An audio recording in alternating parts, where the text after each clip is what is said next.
Selamat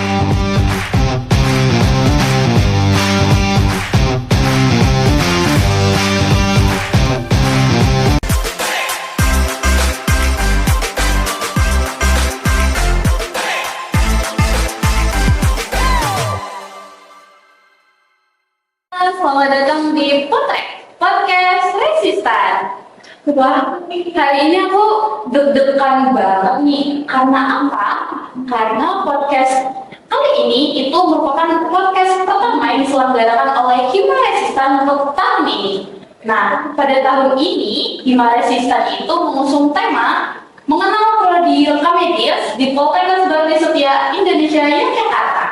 Nah, untuk mengenal lebih jauh lagi, nanti kita akan adanya narasumber, yaitu kakak-kakak yang sangat cantik-cantik, kakak-kakak yang sangat pintar-pintar, akan menjelaskan bagaimana pengalaman mereka kuliah di rekam medis di Poltekkes ini, teman-teman. Tapi sebelum lebih lanjut untuk membahas hal tersebut, izinkan saya untuk memperkenalkan diri terlebih dahulu. Perkenalkan, saya Naila Rafika Anggraini dari program studi rekam medis angkatan 2022. Oke, cukup deh perkenalan untuk saya ini ya. Selanjutnya itu perkenalan dari kakak-kakaknya nih. Silakan kakak-kakaknya untuk menyapa teman-temannya. Halo teman-teman, perkenalkan aku Revisa Tiffany, biasa dipanggil Risa. Aku mahasiswa rekam medis dan informasi kesehatan semester 6 dan saat ini aku alhamdulillahnya udah selesai sidang sih, jadi aku sendiri masih menunggu untuk update sama pekerjaan. Kamu gimana bilang?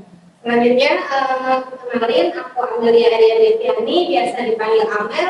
Saya juga sama seperti Kak Nisa dari semester 6, udah selesai sidang juga ya Kak Nisa, jadi kita tinggal tunggu ujian OSC dan kom aja. Oke, ngomong-ngomong gimana nih Kak kabarnya hari ini? Ini kan pagi-pagi banget nih kita Ya, setelah sekian lama aku nggak berkegiatan lagi gitu kan ya, karena kan semester 6 ini kita udah nggak ada kuliah gitu ya Kak ya, jadi kita biasanya pagi ya udah sebelumnya aja gitu sih kalau aku. Jadi hari ini makan tidur gitu kerjanya. Jadi kalau aku merasa hari ini aku udah mulai produktif lagi gitu ya setelah sekian lama aku berada di zona nyamanku. Amelia gimana nih hari ini kabarnya? Alhamdulillah sejauh ini baik aja ya. Kegiatanku setelah selesai sidang, magang itu juga sama seperti Kak Nisa, cuma di rumah aja, nggak tahu mau ngapain. Jadi ke kampus lagi baru ini karena dapat tes. Oke, kita banget nih negara Oke, ini kita bahas lebih lanjut ya Kak terkait jurusan rekam medis nih Kak. Dari Kak Amel sama Kak Nisa sendiri, menurut Kakak tuh rekam medis tuh gimana ya Kak? Untuk mengenal rekam medis itu apa gitu Kak? Biar teman-teman nih yang belum tahu rekam medis tuh tahu gitu rekam medis itu apa gitu Kak. Mungkin dari Kak Amel dulu kali ya? Ya, boleh dari Kak Amel dulu nih. Kalau rekam medis itu sendiri kan sangat berperan ya di instansi kesehatan, mulai dari pasien datang hingga pasien pulang, itu kan kita urus semua ya, dari pendaftaran hingga pasien itu dapat pemeriksaan dan dapat pengobatan gitu. Jadi berperan bangetlah rekam medis ini di instansi kesehatan.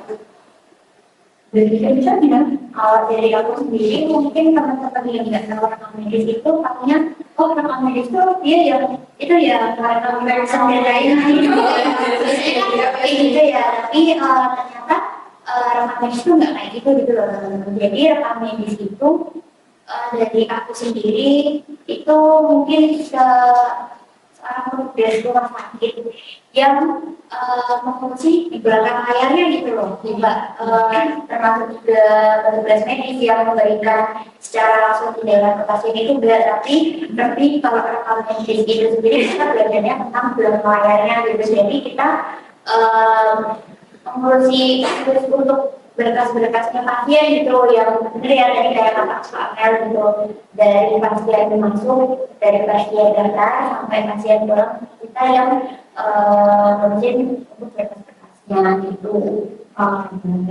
Tadi kan dari Kak Amel sama Kak Nisa sudah menjelaskan nih terkait rekam medis itu bagaimana. Nah, kalau untuk mata kuliah rekam medis itu sendiri tuh mempelajari itu lebih dalamnya itu tentang apa ya Kak?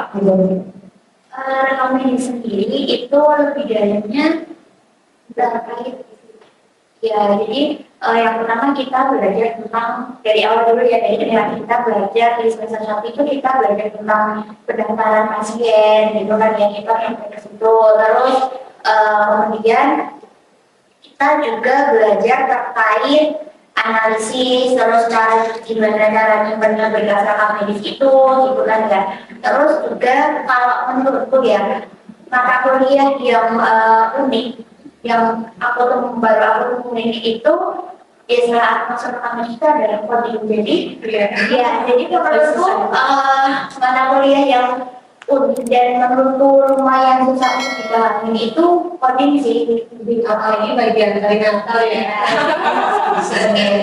Natal terus mortalitas gitu, atau kematian gitu menurutku lebih lebih sulit lagi daripada yang Dari Kak Nol sendiri kira-kira dari mata kuliah seluruh itu kecuali coding ini apa sih Kak yang lebih susah bagi Kak? Kalau aku pribadi ya sama Tommy sih, karena itu kan rumit banget ya. Terus kalau pengalaman aku tuh di semester 1, semua perkuliahan di sini tuh kayak semua tuh ternyata penting digunakan saat kita praktek. Terutama saat semester 1 itu kan kita diajarin tentang cara menyusun berkas itu, cara menulis berkas itu. Dulu mikirnya ini buat apa sih gitu. Ternyata saat kita turun ke lapangan itu tuh sangat berguna banget buat kita. Jadi jangan menyepelekan semua mata kuliah yang ada di sini ya. Oh iya, nggak bisa. Bolos-bolos ya. Iya, jangan sampai ngulang deh yang sedikit bolos, apalagi bagian anatomi gitu ya. Kalau mata kuliah anatomi sekali yang berbolos itu masuk ke pelajaran berikutnya. Nah ini udah sampai mana ya gitu ya, karena ya integrasi gitu loh, jadi nggak bisa dipisah-pisah kalau kita belajar anatomi. Anatomi juga satu SKS ya lah ya. Cuma waktu sebentar banget bolos jadi lebih Saya mungkin aku sedikit nambahin ya, mata kuliah yang ada di dalam medis itu dari mata kuliah satu ke yang lainnya itu kayak nyambung gitu loh. Jadi dari kita belajar anatomi nih, nanti dari anatomi kita tuh belajar yang namanya istilah medis. Nah istilah medis itu sendiri kita pelajari lagi di mata kuliah teknologi. Terus nanti setelah kita belajar teknologi itu juga akan apa ya istilahnya berkontribusi dalam kita melakukan coding gitu loh deh. Jadi kita untuk bisa dapat coding penyakit kita harus tahu teknologi medisnya gitu. Jadi untuk coding itu dasarnya tuh harus tahu dulu teknologi dari kerangka manusia gitu ya, dari alat organ gitu ya. Oke, itu tadi teman-teman itu tadi udah terkait mata kuliah dan apa itu rekam medis. Sekarang Kak, aku mau tanya nih, kira-kira rekam medis itu tuh prospek kerjanya selain di rumah sakit itu tuh bisa di mana aja sih Kak? Kan rekam medis kan tadi setelah Kakak jelaskan itu kan bahasanya rumah sakit terus kan ya kan Kak? Nah ini siapa tahu ada teman-teman yang tidak mau kerja di bagian instansi kesehatan gitu Kak. Jadi rekam medis itu bisa kerja itu di mana aja sih Kak biar pada tahu gitu Kak. Kalau untuk prospek kerja dari rekam medis sendiri itu menurutku lebih luas ya, karena nggak perlu tentang kerjanya di puskesmas, di rumah sakit gitu ya.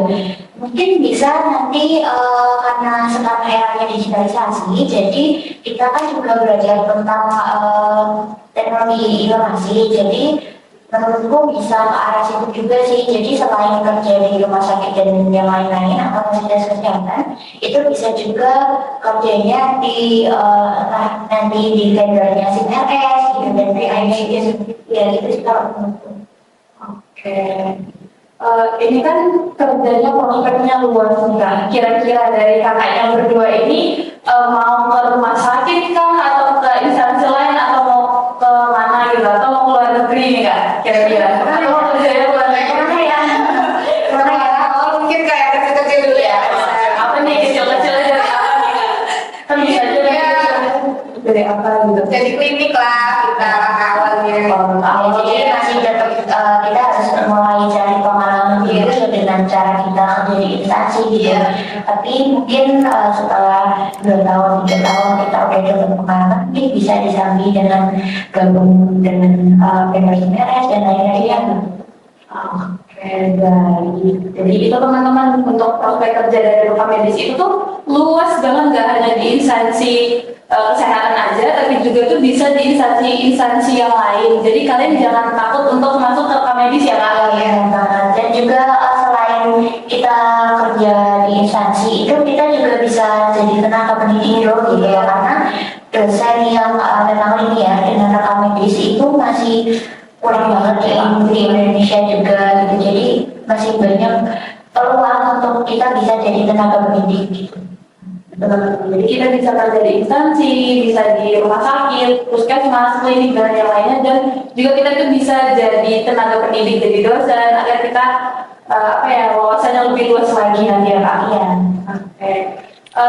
Selanjutnya nih kak, selain mengikuti perkuliahan di kampus, kegiatannya, maksudnya kegiatan kuliahnya tuh apalagi gitu dari teori-teori gitu, selain teori-teori gitu kak? Ada lagi nggak yang kegiatan yang diselenggarakan di kampus? Kita ada itu sih kegiatan seperti PKL, terus ada juga magang. Kalau kita itu PKL-nya 3 kali ya kak misalnya, terus sama magang 1 kali. Gitu. Karena tadi kan kata PKL 3 kali ya kak. Iya. Itu PKL-nya di mana aja ya kak? Maksudnya PKL 1-nya di mana, PKL 2, 3-nya di mana ya kak? Untuk PKL yang pertama itu kami ada di semester 2, ada di rumah sakit, tapi hanya di rumah sakit dekat-dekat sini aja, dekat-dekat kerja. Terus yang kedua itu semester 4 ya kan bisa? Iya, semester 4 Kita di puskesmas, iya. masih 3 rapor gitu Iya ya. benar. Kalau yang ketiga itu semester 5 kita coba ke luar kerja gitu. Jadi disebar lah di luar kota gitu. Kemarin aku dapetnya di Kebumen, di rumah sakit Kebumen. Kalau kalian kemarin di Solo ya? Iya di semua di daerah Kebumen juga. Oh, berarti ini dari provider. Oke. Tadi katanya ada juga magang ya kak? Iya. Magangnya di mana nih kak Nisa sama Kak Amel? Dan mungkin angkatan kita itu adalah angkatan yang pertama kali melaksanakan magang di Iya. Jadi mungkin dari Kak Amel dulu deh yang kemarin magangnya di luar negeri. Teman-teman, ini FYI, Kak Amel ini kemarin magangnya di Malaysia, bener? Iya. Oke, Kak Amel ini pertama yang ke Malaysia nih teman-teman. Jadi alhamdulillah rezekinya bisa magang ke luar negeri yaitu Malaysia. Di sana itu juga nggak jauh berbeda di sini, cuma juga ada perbedaan-perbedaan yang signifikan. Kayak misalnya di sana itu pendaftaran nggak di bawah rekam medis, jadi di sana pendaftarannya itu jadi beda unit gitu loh deh. Kalau di kita kan rekam medisnya ya mencakup dari pendaftaran sampai selesai. Kalau kita di sana itu enggak, jadi pendaftaran itu termasuk dari unit manajemen keuangan, jadi income dari rumah sakit itu gitu. Perbedaan yang sangat kelihatan ya sih, ya kelihatan banget. Jadi kita kemarin magang saya sama teman-teman itu enggak kebagian di bagian pendaftaran, jadi kita hanya benar-benar di bagian rekam medisnya aja. Gitu ya. Sama hanya di NSKM gitu aja. Oh begitu. Iya. Selain itu Kak, selain pendaftaran yang lebih signifikan, maksudnya sama signifikannya apa lagi Kak? Kalau Oke, dari segi SIM RS, kalau di sini kan terintegrasi ya nggak bisa, jadi dari pendaftaran sampai menu farmasi dia itu kan jadi satu sistem ya. Kalau di sana itu beda-beda sistemnya. Oh, jadi terdapat beberapa sistem, misalnya pendaftaran sistemnya ini, terus apotek sistemnya ini, jadi agak itu ya bedanya di situ ya. Dan kita agak itu bisa jadi satu di situ gitu, jadi bisa dilihat semua kali. Di sana terdapat beberapa sistem. Tapi di sana juga ada coding itu nggak sih? Kalau di kemarin rumah sakit yang tutup di Hospital Sultan Abdul Aziz itu belum ada teknik, jadi masih baru mulai merintis gitu. Jadi di sana itu kami bukan untuk menentukan berapa besar biaya. Jadi nggak ada apa ya, istilahnya kayak asuransinya gitu ya.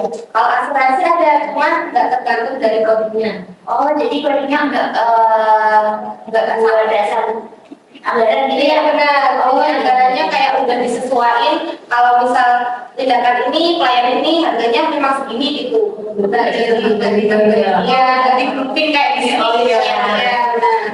Iya, ternyata cukup signifikan ya. Oh iya. Kayak yang aku yang udah PKL di rumah sakit sini sampai mendengar cerita dari Kak Amel tuh kayak wah berbagi terbayang banget sistemnya. Iya, benar. Iya. Karena di sana kan kita peraturan ini juga beda. Iya sih, benar. Oke, dari Kak Nisa sendiri magangnya yang di dalam Jogja ya Kak? Iya, aku di magangnya di dalam Jogja.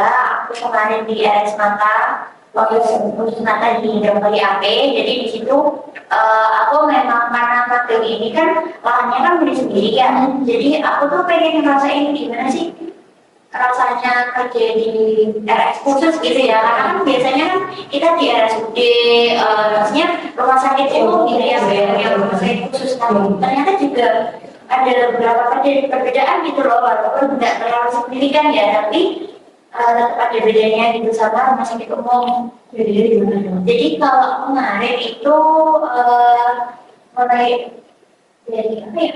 Kayaknya asam beling ya.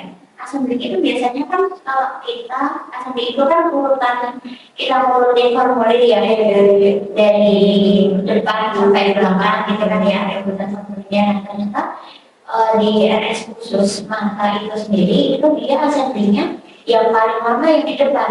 Oh, yang lama ya, kita yang terbaru dulu Iya, yang dari umum kan ya. Ya, dan ternyata hal itu dilakukan karena kalau pemeriksaan mata itu biasanya diagnosanya itu di awal pemeriksaan gitu loh, nggak yang di pemeriksaan. Jadi kadang itu diagnosanya itu ya satu orang cuma udah itu aja gitu diagnosanya satu aja gitu ya, benar nggak yang kompleks kayak di rumah sakit umum. Kalau di rumah sakit umum kan iya, jadi ada bedanya gitu. Kalau di rumah sakit mata dari depan, misal nanti di pemeriksaan awal dia buka apa ya katarak gitu ya, jadi sampai belakang itu dia perlu ya udah katarak Terus gitu ya. ya, nggak yang kayak di rumah sakit umum kan biasanya kalau dia masuknya katarak nanti di apa namanya di pemeriksaan waktu dia ranaknya gitu, misal dia ranak itu nanti ada diagnosa sekundernya gitu ya. Nah kayak gitu sih mungkin itu yang perbedaan yang aku temuin di rumah sakit khusus ini. Oke, ini aku mau tanya nih ke Kak Amel. Kesulitannya apa sih Kak yang waktu Kakak magangnya ke luar negeri gitu? Kesulitannya Kakak alami dan teman-teman Kakak yang rasakan gitu Kak? Kalau untuk kesulitannya itu mungkin terkendala dari bahasa ya. Oh, iya. Bahasanya itu sangat berbeda ya. Jadi Iya. di sana kan kita juga campur ya pakai Indonesia, Melayu dan tipis-tipis pakai Inggris gitu. Nah kalau di sana itu beberapa perbedaan itu kalau misal di sini kan unit gawat darurat. Kalau di sana itu pusat kecemasan namanya. Jadi kan beda banget ya bahasanya ini ya. Oh bahasa Filipin banget. Terus habis itu kalau misal kayak tempat ibu melahirkan gitu juga namanya kayak ruang kesakitan gitu. Jadi bahasanya bagi kita tuh sangat asing jauh dia. Oh jadi tahu ini bahasanya gitu. Itu aja sih terkendala sama transportasi mungkin karena kita nggak bawa motor ya. Tahu nggak ya? Iya. Mungkin beli motor dong. Iya. Oke. Cara Kakak mengatasinya tuh gimana Kak? Kalau di sana itu karena orangnya humble-humble terus welcome, jadi kalau misal kita nggak ngerti itu apa artinya itu kita lebih nanya ke Inggrisnya dulu terus nanti kita oh ini artinya gitu. Di sana nggak menyeramkan itu sih. Jadi bisa lah. Tapi kalau kemarin tuh bosan pakai bahasa Indonesia nggak nih? Kalau sama tugas yang di sana gitu kan? Justru malah si A di sana apa ya kayak udah pakai bahasa Indonesia aja nggak apa-apa gitu nanti kita pahami jadi gitu malah mereka tuh suka gitu jadi kita emang kebanyakan pakai Indonesia sih malah justru itu. Jadi enak ya? Iya, jadi kita satu sama lain juga enak gitu iya ya? kan tipis ya itu apa kalau melanjutkan kalau banget kan iya apa artinya juga sama Masih apa ya mirip di Indonesia itu ya kak ya. Oke. Dari Kak Nisa sendiri, kan biasa kita ke RS umum ya Kak? ya. Karena milihnya ke RS yang khusus selain yang signifikan itu apalagi sih Kak yang membedakannya gitu Kak? Dari Kakak pindah dari RS umum tiba-tiba ke RS yang khusus gitu Kak? Kan pasti banyak banget itu perbedaannya nanti. Mungkin dari segi apa ya, alur pasiennya, bukan alur pasiennya sih, lebih ke pemeriksaannya kan beda ya. Jadi kalau di RS khusus mata itu pelayanannya itu dibedain gitu. Jadi ada yang namanya ODC. Nah, ODC itu one day care. Jadi kalau biasanya kita di rawat jalan, kita periksa di rumah sakit umum, ya udah tindakan ya tindakan aja gitu kan ya di ruang tindakan. Tapi kalau di rumah sakit khusus mata itu dia harus dijadwalkan dulu. Jadi misal kita periksa hari ini Bu harus tindakan ini gitu kan ya, harus ada tindakan apa ya, videotomi gitu ya misal. Nah itu harus dijadwalkan dulu, jadi nggak bisa di hari yang sama, makanya ada yang namanya one day care. Jadi dia tindakan yang langsung pulang tanpa harus rawat inap gitu. Jadi mungkin perbedaan istilah aja ya, tapi kalau sama sih. Jadi itu kayak rawat jalan gitu ya? Kayak rawat jalan kalau di rumah sakit umum, tapi dia rawat jalannya yang ada di belakang di belakang. Biasanya kan langsung ditindak di hari itu kan yang kalau di rumah sakit umum. Tapi kalau yang di rumah sakit mata itu ada yang namanya itu ODC gitu, atau kayak gitu. Kak Nisa kemarin udah pendaftaran nggak Kak? Di bagian pendaftaran nggak? Enggak sih, kemarin cuma diminta untuk ya udah ngeliat aja gitu, karena memang di sana tuh pasiennya yang benar-benar padat banget gitu loh, padat banget setiap harinya tuh padat banget. Jadi takutnya kalau keteteran gitu, tapi sesekali juga ketika pasiennya itu udah sedikit adanya itu ya jadi ini dicobain gitu, jadi udah ya tapi sekali-sekali aja gitu. Kalau kemarin yang waktu PKL kemarin kan memang benar-benar dikasih satu oke ini ya kamu dari tadi di loket ini gitu, biasanya kan loket umum ya gitu ya. Oke, Kak Nisa untuk menghadapi kesulitan itu gimana ya Kak? Dari Kak Nisa sendiri dan teman-teman kelompoknya nih, kesulitan yang dialami di LS Mata itu menghadapinya gimana? Kalau yang pastinya kan kita harus adaptasi dulu, kita harus cari tahu dulu sebenarnya ini gimana, dan apa ya, istilahnya kan setiap rumah sakit pun juga memiliki peraturan yang beda ya, jadi budaya organisasinya juga beda gitu. Jadi kita harus yang pertama harus adaptasi dulu dan mencari tahu di rumah sakit ini tuh gimana, terutama juga pada alur pasiennya. Karena beberapa kali juga ketika aku mungkin lagi istirahat atau aku lagi keluar ruangan gitu ya, nggak ada back office gitu, nanti ada pasien tuh mau tanya dong ini gimana, jadi kita harus tahu gitu loh prosedurnya yang di rumah sakit itu gimana. Jadi kita harus literasi dulu untuk regulasi dan juga prosedurnya. Kalau aku kayak gitu sih. Terus yang kedua, nanti setelah kita bisa adaptasi, kita coba untuk lebih aktif lagi untuk apa ya, praktek dananya gitu ya. Yang penting komunikasi sih. Iya, jangan diem aja. Ya mau itu nggak tahu apa ya.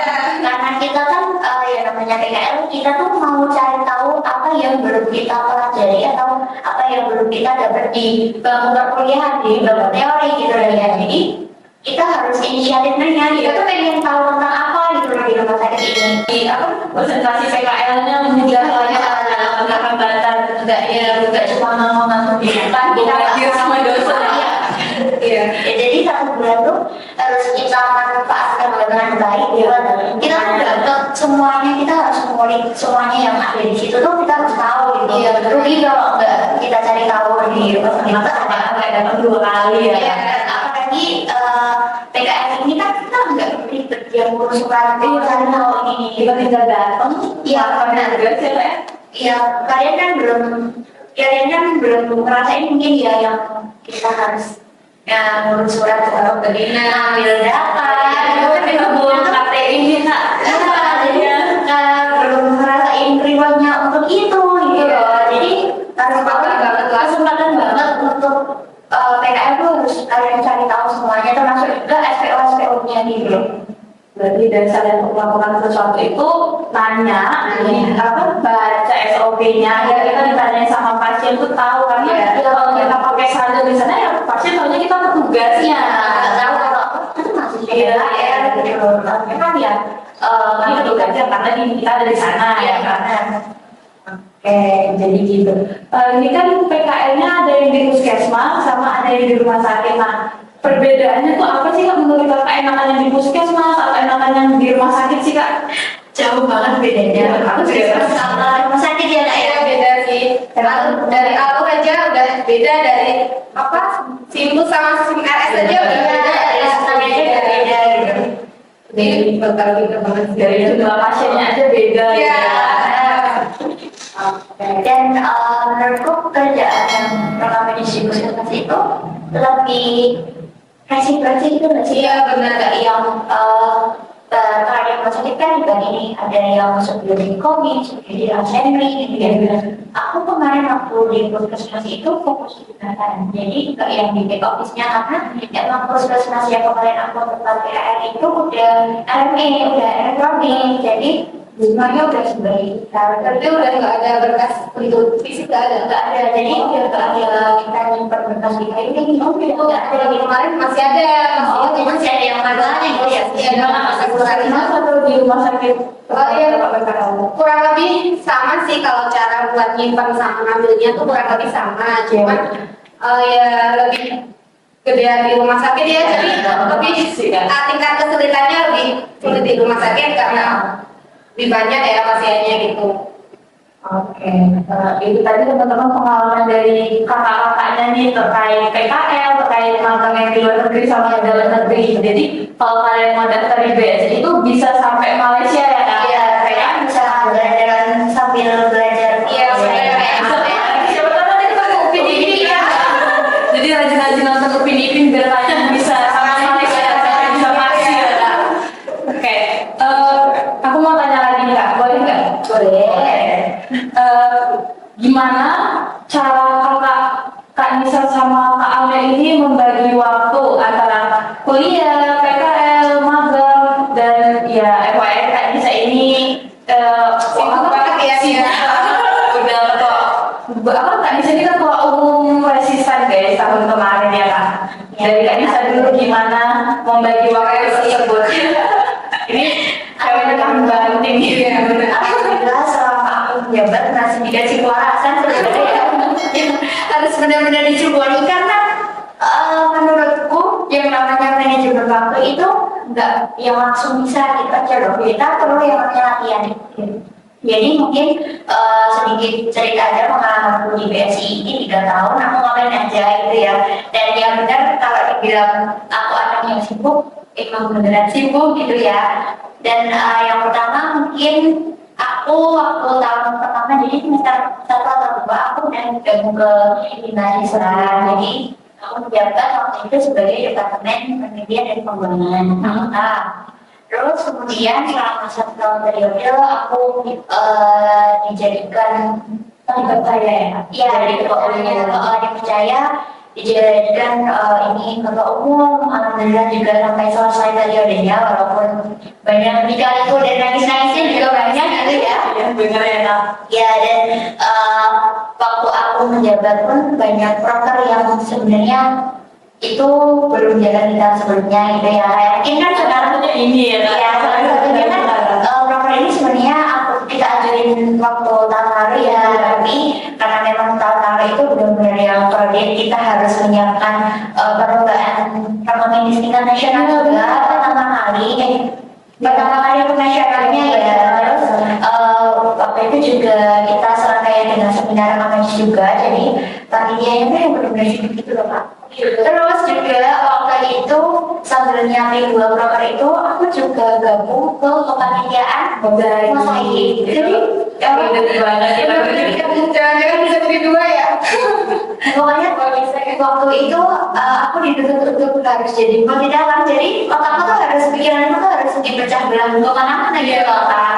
Dan alhamdulillahnya untuk manajemen aku sendiri aku karena udah terbiasa mungkin ya dari semester 1 atau 2, jadi waktu itu tahun lalu aku ya ide-ide aja untuk menikmati itu dan Mungkin kalau kuncinya gimana caranya bisa manajemen waktu yang baik itu ada yang namanya skala prioritas. Walaupun aku sibuknya ngalahin mahasiswa lain. Jadi aku kedua juga jangan anggap apapun itu sebagai beban. Jadi kita itu bisa menikmati setiap kegiatan kita kalau kita itu menganggapnya itu ya memang itu tanggung jawabnya kita, bukan beban kerjanya kita gitu loh. Jadi kita merasa ini ya udah nggak yang ya enjoy, nggak yang tertekan gitu loh. Itu sih kalau untuk manajemen waktu itu sama mungkin ini juga udah banyak yang tahu kalau untuk kita itu biasanya ini bikin to-do list. Kalau aku biasanya bikin to-do list gitu, jadi kalau sebelum tidur itu aku biasanya ngebiasain oh iya ini hari ini aku ngapain gitu, ada nama ada ya sebenarnya kebiasaan random juga karena aku di kepanitiaan juga alumni si acara abadi, jadi aku di kepanitiaan juga maksudnya si acara terus gitu loh Kak, jadi biasa ngurus random dan yang lainnya gitu, jadi udah kebiasaan itu. Dan untuk kegiatan tidur di sini aku udah lakukan ini sejak SMA Kak, jadi udah kebiasaan ya, jadi sebelum tidur aku harus nulis dulu walaupun itu cuma di WA pribadi ya, kayak jam segini, oh iya aku bangunnya jam segini karena aku mau ini. Apalagi waktu itu kan kita lagi sering-seringnya rapat, benar-benar sampai itu bisa rapatnya 3 kali 4 kali gitu loh Kak. Jadi kalau nggak kayak gitu, ya kalau nggak kayak gitu kita bisa keteteran untuk apalagi waktu itu semester 4 OTW semester 5 waktu itu juga nyiapin proposalnya ya ampun juga itu kan waktu itu kan aku sebelum kan bulan Desember ya itu lama lagi ya alhamdulillah ya dan itu habis kita ngambil di September kalau masalah kita habis ke Semarang banyak yang diambil bisa disending ke rumah sakit ya. Jadi Afghanistan kemarin kita sudah banding ke rumah sakit gitu ke Semarang ada di isoman aku gitu.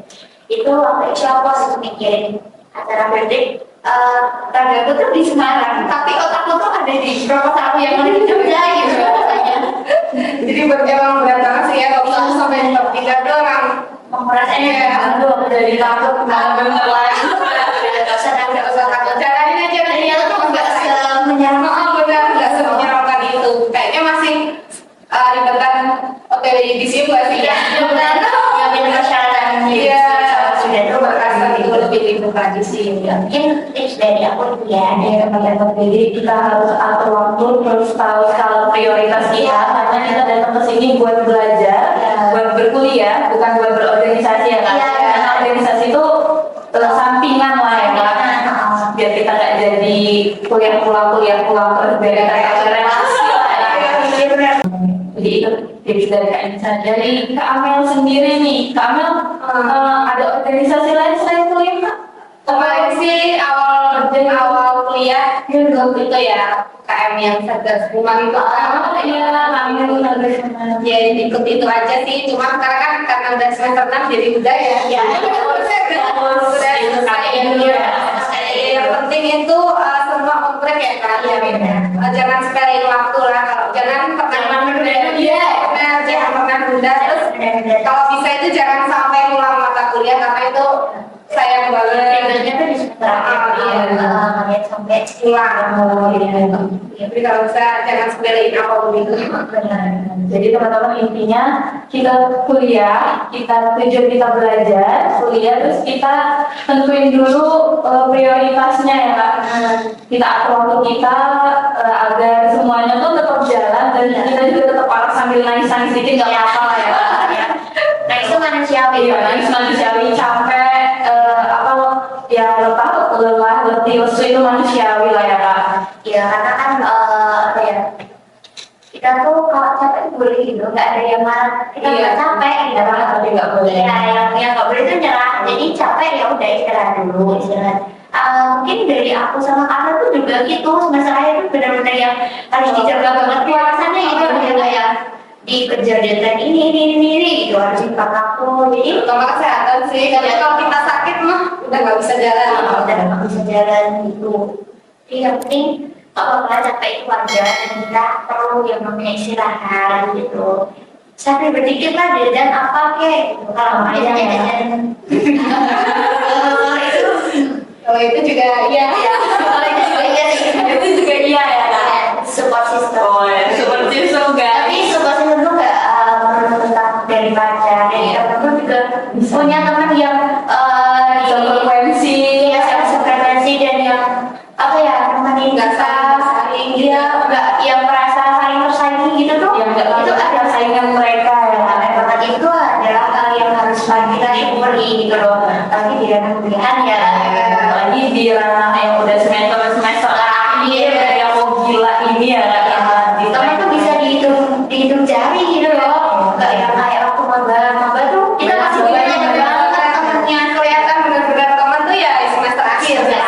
Iya.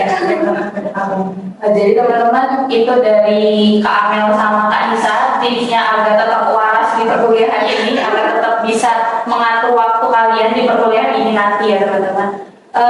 Kayaknya kita udah di penghujung podcast nih Kak. Kayak nggak terasa kita udah hampir setengah jam kita podcast Kak. Iya benar. Dari Kak Nisa nih mungkin ada kata dari Kak Nisa sama Kak Amel nih ada kata-kata tadi buat teman-teman yang menjadi calon setia muda nih Kak tahun ini untuk ya lebih teka atau lebih mau masuk ke medis nih gitu Kak. Dari Kak Amel atau Kak Nisa dulu? Boleh Kak Amel? Kan saja. Oh iya. Oke, Bisa dulu. jadi kalau dari aku sendiri jangan takut untuk masuk ke rekam medis karena rekam medis itu pertama prospek kerjanya itu masih dikit banget dan perusahaan yang memang bergerak medis itu masih dikit. Jadi prospek kerjanya itu masih banyak peluangnya gitu. Jadi jangan takut kuliah di rekam medis nanti lulusnya nggak jadi apa-apa, pasti jadi apa-apa gitu pasti. Terus yang kedua apa ya? Mungkin jangan takut juga untuk coba hal yang baru kalau ada yang Oke, zona nyaman ya Kak. iya, keluar dari zona nyaman tentunya. Jadi apalagi kita kuliahnya di tiga, kita harus pintar juga. Yang pertama itu ya dari kantor waktu, itu juga kita harus pintar banget untuk itu gitu. Dan jangan takut untuk mencoba hal yang baru. Contohnya kayak berorganisasi itu karena melatih soft skill kita juga, terutama juga public speaking itu, terus juga relasi itu juga penting gitu. Jadi harapannya semoga nantinya rekam medis utamanya di Polres BSI ini bisa semakin lebih baik lagi, sistem pembelajarannya bisa lebih upgrade lagi gitu, karena memang di eranya RME ini tuh masih banyak hal-hal yang perlu rekam medis pelajari agar profesi ini tuh tetap ada gitu loh, kayak yang PKS sama yang lain-lainnya.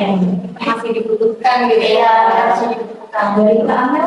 Pokoknya jangan takut lah masuk rekam medis Iya. ya, karena sekarang itu untuk bekerja di rekam medis harus minimal lulusan D3 ya. Iya, jadi lulusan D3. Jangan takut lah, apalagi di sini bisa magang luar negeri ya. Iya. Jadi alhamdulillah kita mewakili yang pertama dari Pulau Jawa. Ya, ikut bangga juga ya. Ada juga yang mahasiswa biasa juga ikut bangga juga Iya. yang wakilin gitu ya. Ya pokoknya MOU di sini sama Malaysia tuh udah terjalin sangat baik. Jadi kalau mau magang ke Malaysia, Iya, BSI aja. ya gitu sih kalau kurang lebih sama. Nah, ini kalau masyarakat ini siap bangetnya Iya. BSI gitu kan. Kalian jalan-jalan ya, mana aja PKN-nya 3 kali sampai keluar kota ya. Bisa ke Jakarta, bisa jalan-jalan. Yang terjauh itu di Malang, kita bisa sambil jalan-jalan di Iya. Bromo gitu kan. Jadi Iya, benar. di BSI ini tuh benar-benar yang difasilitasi juga gitu, apapun itu sampai pengembangan diri kalian ikut lomba tuh kalian nggak bayar loh, kalian tuh diizinin aja ya dan kalau kalian juara pun juga uangnya nggak kita kembali. Tambah dikasih ya. Sama dikasih ini buat Kemarin juara ya nggak bisa. ya alhamdulillah gitu ya, kemarin dapat juara 1 di Olimpiade Rekam Medis Indonesia di NCC gitu nih, coding juga Ini kompetensi yang Anissa tuh di coding ya namanya guys. ya. Minta coding dia guys. Ya, ini pun juga sampai coding ya. Dia sudah tergila-gila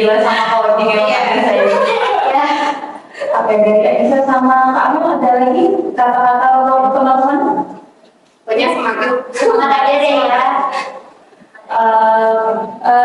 Aku mau ucapin terima kasih buat Kak Amel sama Kak Nisa yang udah berkesempatan hadir untuk podcast kali ini menjadi narasumber mana pertama kali juga ya Kak. Alhamdulillah ya dikasih kesempatan untuk itu ya. Aku juga mewakili teman-teman semua mau minta maaf dan terima kasih kalau kurang lebihnya kami menyediakan seperti ini ya Kak. Ikut bangga juga karena proker ini akhirnya terlaksana. Iya, benar. Oke, makasih ya Kak. Iya, kami juga minta maaf kalau misal ada kekurangan, kesalahan kata gitu, kami mohon maaf ya, Di. Gak apa-apa, kita sangat amat terbantu dengan informasi yang sudah disampaikan Kak Nisa, pengalaman-pengalamannya sama Kak Amel juga gitu. Ya, intinya apa ya? Semoga sukses terus ya buat Resistan. Semuanya semoga program-programnya itu tetap berjalan, anggotanya pun juga tetap diberikan kewarasan karena sepadan itu ya. Jadi anggota Resistan tuh gitu. Itu tadi pesan-pesan dari Kak Nisa, Kak Amel, dari pengalaman-pengalamannya. Semoga teman-teman yang mau masuk ke medis itu nggak takut lagi, nggak ragu-ragu lagi. Terutama kalian harus masuk ke prodi medis yang ada di Poltekkes BSI ya Kak. Harus cepat. Nanti kita bakal ketemu sih kalau kalian di mahasiswa baru lewat podcast ini ya Kak. Iya. Siapa tahu kalian bakal diundang ke sini selanjutnya. Siapa tahu kalian yang bakal jadi narasumber selanjutnya Iya, ya. benar. Untuk podcast kali ini teman-teman cukup sampai di sini.